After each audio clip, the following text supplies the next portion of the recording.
तुम लोगों ने बकरा लिया? हमने भी बकरा लिया, इतना अच्छा बकरा है, क्या कहूं। तुम कब होगी मेरा बकरा देखने? बहुत अच्छा बकरा, इतना बड़ा, हमने इतना अच्छा बकरा लिया। हेलो, हाँ रूज कैसी हो? हाँ मैं तुम्हें बताना था, हमने ना बकरा लिया, इतना अच्छा बकरा है, बहुत प्यारा बकरा है। मैं तुम्हें अभी तस्वीरें व्हाट्सएप करती हूँ। हाँ अभी तुम्हें तस्वीरें ना व्हाट्सएप करती हूँ। ठहरो ठहरो ठहरो।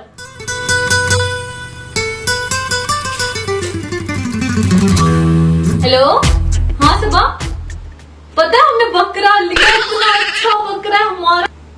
तुम कब आओगी देखने? शॉपिंग बाद में कर लेना, तुम आ जाओ पहले बकरा देखने। हाँ मैं अभी तस्वीरें व्हाट्सएप करती हूँ।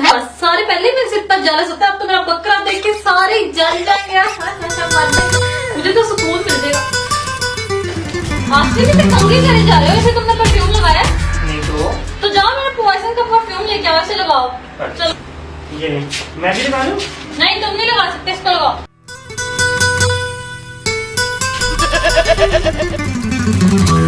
मेरा प्यारा बकरा भाई, मैंने इसके साथ सेल्फी लेनी है। सेल्फी।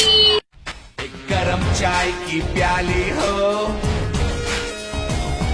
कोई उसको पिलाने वाली हो। चाय पी लो। चाय पी लो।